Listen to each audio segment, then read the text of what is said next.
भारत के इतिहास की एक शर्मनाक घटना, एक ऐसी शर्मनाक घटना सोमवार को हुई जिससे हमारे देश की न्याय व्यवस्था, लोकतंत्र, संस्कृति और सब कुछ झकझोर के रख दिया। इस घटना ने भारत के मुख्य न्यायाधीश पर एक नफरती वकील ने जूता फेंकने का काम किया। मैं नहीं मानता कि ये एक व्यक्ति पर हमला है, ये संकेत है कि नफरत की विचारधारा किस तरीके से देश के अंदर फैल चुकी है। पहले भी सर्वोच्च न्यायालय के बारे में भाजपा के सत्ताधीश किरण रिजिजू और निशिकांत दुबे जैसे नेता लगातार हमला कर रहे थे। निशिकांत दुबे ने तो सुप्रीम कोर्ट को गृह युद्ध का जिम्मेदार तक बताया।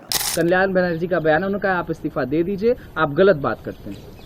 इस देश में जितने गृह युद्ध हो रहे हैं उसके जिम्मेवार केवल यहाँ के chief justice of India Sanjeev Khanna साहब हैं। जैसे ही इस तरीके की अनर्गल बातें निशिकांत दुबे ने की, भाजपा की नजरों में उनकी वैल्यू बढ़ गई। उन्हें संसद की अनेक समितियों में पद देकर सम्मानित किया गया। ये न्याय व्यवस्था के खिलाफ जहर बोने का कार्य है। इसी का परिणाम सोमवार को हम सब ने देखा। अगर देश के मुख्य न्यायाधीश का सम्मान भी सुरक्षित नहीं है तो फिर कल्पना की जा सकती है कि आज देश कहां पहुंच गया है। आरएसएस और भाजपा की विचारधारा में पनपे नफरत फैलाने वाले लोग देश को तालिबान के रास्ते में लेके जा रहे हैं। एक अनुसूचित जाति के व्यक्ति BR गवई मुख्य न्यायाधीश बने हैं। भाजपा की छटपटाहट बढ़ गई है। आरएसएस तो किसी अनुसूचित जाति के व्यक्ति को सरसंघ चालक नहीं बनने देता, लेकिन भाजपा की सरकार रहते एक अनुसूचित जाति का व्यक्ति देश के सर्वोच्च न्यायाधीश के पद पर पहुंच गया है। भाजपा को इसकी तकलीफ है। आइए आज इसी पर बात करते हैं।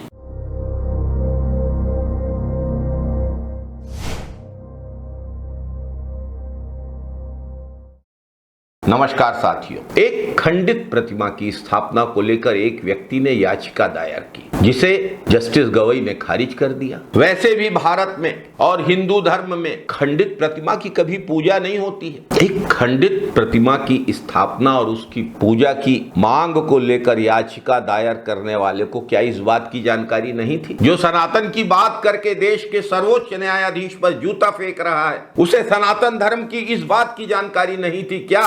लेकिन जब हमारे सनातन धर्म से रिलेटेड कोई मामला आता है, चाहे वो जल्लीकट्टू हो, चाहे वो दही हांडी की ऊंचाई तय करनी हो, या कोई भी मुद्दा हो छोटा मोटा, तो उसके ऊपर वो जरूर ऐसा कोई ना कोई ऑर्डर पास करते चली आ रही है ये सुप्रीम कोर्ट, जिससे कि मैं बहुत दुखी हूं कि ऐसा इन्हें नहीं करना चाहिए। न्याय व्यवस्था को कमजोर करने की एक सोची समझी साजिश चल रही है देश में। वर्षों से भाजपा की सरकार ने स्वतंत्र संस्थाओं पर हमले को सामान्य बात बना दिया है। हर असहमति को देशद्रोह बोलकर, धर्मद्रोह बोलकर बदनाम किया है। गलत व्यवहार, गुंडागर्दी, अपशब्दों के प्रयोग और गाली गलौज को पुरस्कृत किया गया है। जूता फेंकने की घटना इसी का भयावह परिणाम है। उन्होंने एक्शन किया, मेरा रिएक्शन था, ये जो भी था।